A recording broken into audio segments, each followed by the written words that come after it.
اللهم صل على سيدنا نبينا شفيعنا وحبيبنا مولانا محمد صلى الله عليه وعلى آله وأصحابه وبارك وسلم। আয়েশা রাদিয়াল্লাহু তাআলা আনহা থেকে বর্ণিত, তিনি বলেন, রাসূলুল্লাহ সাল্লাল্লাহু আলাইহি ওয়াসাল্লাম বলেছেন, পরবর্তী জামানায় একদল সৈন্য কাবা ধ্বংসের উদ্দেশ্যে অভিযান চালাবে। যখন তারা বাইদা নামক স্থানে পৌঁছাবে তখন তাদের আগের এবং পিছনের সকলকে জমিনে ধসিয়ে দেওয়া হবে।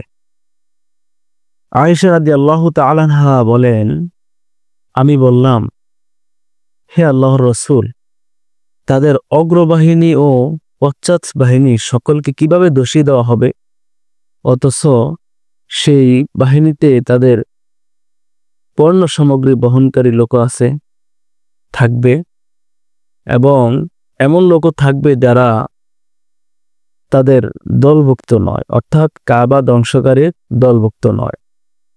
তখন নবী করিম সাল্লাল্লাহু আলাইহি ওয়াসাল্লাম বলেন, তাদের আগের ও পেছনের সমস্ত বাহিনীর মানুষদেরকে ধসিয়ে দেওয়া হবে জমিনের মধ্যে, কিন্তু কাল কিয়ামতের ময়দানে যারাই উঠবেন তারা তাদের নিয়ত অনুযায়ী যে কাজ করেছেন সেই ফলাফল তারা পাবেন। অর্থাৎ এই যে আমরা গত পর্বে বলেছিলাম, ইন্নামাল আমালু বিন্নিয়াত, সমস্ত কাজ অর্থাৎ সমস্ত আমলই নিয়তের উপর নির্ভরশীল। আপনার নিয়তটা কি?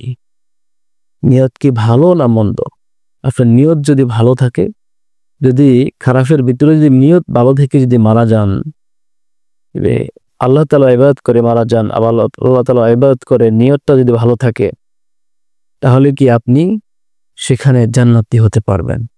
অর্থাৎ এই যে আমরা এই হাদিসটা দ্বারা বুঝলাম যে কাবা ধ্বংসকারী একদল লোক আসবে, সেখানে অনেক মানুষ থাকবে।